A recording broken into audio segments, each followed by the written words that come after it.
Hello tout le monde et bienvenue dans cette nouvelle vidéo. En ce début d'année, j'ai eu pas mal d'examens médicaux et donc je vais vous en parler plus en détail dans cette vidéo. Mais tout d'abord, pour commencer, je vais faire part d'un problème. Je vais vous parler plus en détail d'un problème que j'ai depuis des années maintenant. Pour les personnes qui me suivent depuis longtemps sur mes différents réseaux sociaux, je vous avais déjà parlé de ce problème à plusieurs reprises. D'ailleurs, voici quelques extraits d'anciennes vidéos où je vous en faisais part. J'ai une douleur beaucoup trop présente qui ne part plus ici. Une douleur, c'est plus une gêne on fait avec, vous voyez, je peux faire avec. Je pense que ça fait littéralement depuis avant ma gastroparésie que j'ai ça. C'est fou parce que j'ai déjà consulté tellement de fois pour ça et ils me disent que c'est rien. Mais pourtant, j'ai une gêne qui est bien réelle. Dès que je mangeais, la douleur, elle était ultra présente du côté droit. À plusieurs reprises, que ce soit sur YouTube ou sur mes autres réseaux sociaux, je vous faisais part que j'avais fréquemment une sensation de poignard ici, vous voyez. Là, je sais pas parce que la caméra elle est souvent à l'envers, mais là c'est mon côté droit. Comme si là il y avait quelque chose qui était planté au niveau du ventre, une sensation de boule, bref, une gêne, comme si on me serrait. Ça, je vous en avais parlé à plusieurs reprises. Et cette sensation, je l'ai depuis des années. Alors cette sensation, ça a toujours été ainsi. Elle part, elle revient, elle part, elle revient. Et par moments, en fait, ça me provoquait des crises de douleur. Je vous avais parlé du fait que j'avais une douleur extrême à droite du ventre. Et ça, j'avais des crises genre qui duraient 24 heures sur 24. Il y a des fois, je pouvais même plus bouger du lit. Après, à chaque fois, les médecins ils me disaient c'est rien. D'autres qui me disaient c'est sûrement l'endométriose, peut-être le pacemaker, mais il est même pas de ce côté. Bon, aux États-Unis, on m'a dit que c'est sûrement des parasites. Après, il y a des gens qui me disent c'est peut-être une appendicite chronique. Et ça y ressemble plus. Bon, je vais pas m'auto-diagnostiquer. Du coup, comme vous l'aurez compris, c'est par rapport à une gêne que j'ai exactement ici. C'est-à-dire en bas à droite de mon ventre. J'ai cette gêne qui me poursuit depuis des années maintenant et forcément ça m'a mené à consulter à plusieurs reprises et on n'a jamais trouvé la cause. Globalement on me dit que c'est rien et que ça va passer. Sauf que cette douleur ça fait des années encore une fois qu'elle vient, qu'elle part, qu'elle vient, qu'elle part et ça fait plusieurs mois maintenant qu'elle me gêne de plus en plus et donc je me suis dit c'est pas possible. Si j'ai une gêne qui dure comme ça depuis longtemps et surtout elle se manifeste dès que mon système digestif est sollicité. Par exemple dès que je vais manger par la bouche, bim j'ai cette gêne en bas à droite du ventre.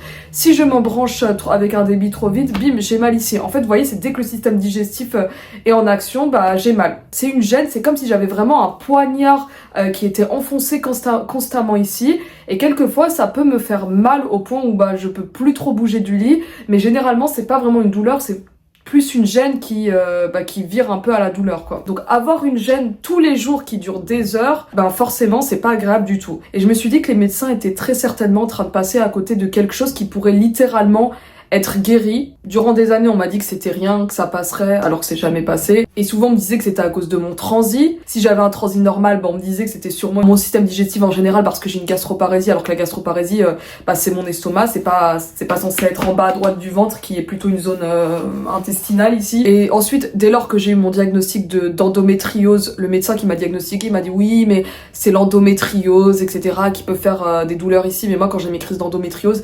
c'est ok, ça peut toucher tout le corps, mais c'est généralement pas ici précisément. Donc je sais très bien différencier mes crises d'endométriose de ça, donc j'ai compris que c'était pas ça au final. Ensuite, lorsque j'ai été diagnostiquée de la maladie de Lyme aux États-Unis, ils m'ont dit oui, c'est sûrement les bactéries, les parasites, machin, qui font que vous avez mal ici. Alors là, il y a une petite différence. Après avoir eu le traitement des États-Unis, c'est vrai que cette douleur, elle s'était beaucoup atténuée. Mais au fur et à mesure du temps, elle est revenue comme si de rien n'était. Donc j'ai compris qu'aux États-Unis, ils s'étaient trompés et qu'au final, tout ce que m'ont dit les docteurs jusque-là, ce n'était pas la cause de cette gêne que j'ai au ventre. Par contre, à un moment donné, il y a eu une petite piste où je me suis dit que peut-être ça pouvait être un problème aux intestins. Car durant 2016, l'année où j'étais en pleine errance médicale et qu'on essayait de trouver une cause à mes vomissements, j'avais eu une batterie d'examens. Et parmi ces examens, j'avais eu un IRM des intestins. Et dans la conclusion de l'examen, c'était noir sur blanc décrit qu'il y avait une inflammation vraiment à cet endroit, en bas à droite du ventre. Mais pour eux, c'était une petite inflammation qui n'était pas vraiment significative, mais c'était à surveiller. Donc durant 3 ans, aucun médecin n'en avait reparlé, et puis un jour, il y a une gastro-entérologue qui m'a refait faire cet examen, car elle disait quand même que c'était pas normal que j'avais cette petite inflammation. Et lorsque j'ai fait cet examen, il n'y avait plus du tout cette inflammation. Du coup, ce qu'on avait retrouvé dans cet examen ne venait pas justifier pourquoi est-ce que j'ai cette gêne au quotidien. Et c'est pourquoi récemment, je suis allée consulter mon médecin généraliste et je lui ai parlé de ça. Et donc, elle m'a prescrit plusieurs examens à faire. En premier lieu, j'ai d'abord eu une radiographie qui n'a absolument rien montré d'anormal. Ensuite, j'ai eu une échographie. Et là, l'échographie n'a rien montré non plus. Et en plus, lorsque j'allais faire ces examens, j'étais en plein crise de cette douleur, si je puis dire, parce que là, vraiment, c'était pas un stade où c'était une gêne, ça me faisait mal, tout simplement. Et la personne qui m'a fait cet examen, elle a aggravé cette douleur. Donc, je vous laisse avec la vidéo que j'ai filmée juste après l'examen pour vous expliquer tout ça. En fait, le docteur là qui m'a fait l'échographie me regardait un peu partout dans l'abdomen. À un moment donné, elle a appuyé au niveau du pacemaker, alors qu'elle voit très bien que j'ai un pacemaker. Au niveau des électrodes, hein. Du coup, ça m'a fait super mal. Et l'échographie, tu vois, vous voyez, tout le côté droit où j'ai mal, elle appuyait tellement à fond que là, j'ai encore la sensation, ça faisait super mal sur l'instant. D'ailleurs, elle était en train de me poser des questions en mode vous avez quoi? C'est quoi le pacemaker? Pourquoi? C'est sévère? C'est depuis quand? Etc. Bon, sachant que le problème que j'ai pour l'examen n'a rien à voir avec la gastroparésie. Durant l'examen, j'étais carrément en train de gigoter de douleur et la dame, elle me dit c'est normal, faut que j'appuie. Pourtant, j'ai déjà fait des échographies et ça a jamais fait aussi mal. C'était dans un centre médical qui était très bien situé, il était très beau, par contre, la qualité n'était pas au rendez-vous. Le personnel était pas sympathique, il y a eu 2 heures d'attente pour quelques minutes d'examen.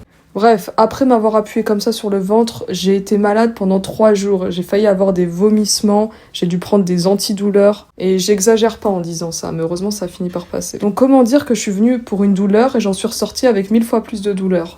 Et voilà à quoi ressemble ma radio. Comme vous pouvez le voir, on distingue très très bien le pacemaker gastrique. Voilà ce que ça donnerait au niveau de mon corps. Hop. Comme vous pouvez le voir, voilà, donc là c'est le pacemaker évidemment que j'ai juste ici. Et on distingue même très bien la sonde, donc ma sonde, hop, on la voit bien descendre là. Là aussi c'est le bout de la sonde. Et pour le pacemaker, comme vous pouvez voir, donc là on voit bien le boîtier, les 2 électrodes qui sont reliées au pacemaker, là on a plein de fils. Et ces électrodes, là on voit 2 électrodes qui sont attachées à mon estomac quoi, pour envoyer des décharges. Voilà, donc la sonde et le pacemaker sont super bien visibles, c'est impressionnant. Oui, et du coup là j'ai une autre radio qui montre ce que ça donne en étant allongé, donc il n'y a pas trop de différence, c'est juste le boîtier qui remonte un peu plus. Et la sonde là on voit un autre, elle est moins collée aux électrodes, donc là on peut plus voir le bout de la sonde. Donc l'estomac est à ce niveau-là, et comme vous le savez en ce moment ma sonde elle est pas dans l'intestin, elle a été placée dans l'estomac, et donc là on voit bien que c'est au niveau de l'estomac. L'estomac est là, électrode reliée à l'estomac, voilà.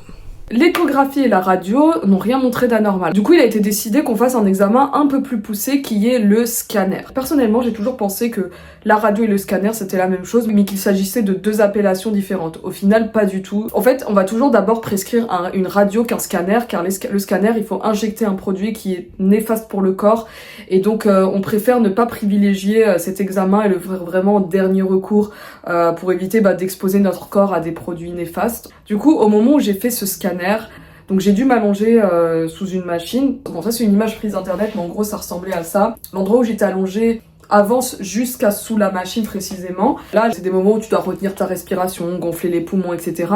Puis arrive la deuxième partie de l'examen où là on m'injecte un produit. Donc c'est pas la première fois que j'ai ce produit, mais c'est toujours assez surprenant lorsqu'il l'injecte, car ça te donne une sensation de chaud dans tout le corps. T'as l'impression que tu veux faire pipi, et surtout ça m'a donné d'énormes nausées. Vraiment, je ne sais pas trop quelle est la sensation lorsqu'on t'euthanasie, mais ça me donnait vraiment l'impression qu'on était en train de me tuer, parce que sur l'instant j'avais l'impression de me sentir un peu partir, j'étais tout étourdie, et surtout j'avais d'énormes nausées. Je ne comprends même pas comment est-ce que je n'ai pas vomi, parce que les nausées étaient tellement fortes. D'ailleurs, du coup, la personne qui me faisait l'examen m'a donné un petit haricot, vous voyez les petits cartons comme ça pour vomir, elle l'a préparé sur moi. Et ensuite, pendant que j'étais perfusée avec ce produit-là, à nouveau, je suis passée sous la machine, il fallait retenir sa respiration, etc., etc. Là, du coup, c'était juste après l'examen, on m'avait retiré la perfusion et je devais attendre le médecin. Là, j'attends un petit moment et le médecin me montre l'examen. Et là, devinez quoi ? On a sûrement trouvé la cause de cette gêne au ventre. Donc il y a bel et bien quelque chose. Mais avant de vous parler de cet examen et de vous expliquer, je voulais également de vous parler de 2 autres examens que j'ai faits par rapport aux intestins pour un problème que j'avais déjà avant mais qui n'ont rien à voir avec cette gêne au ventre.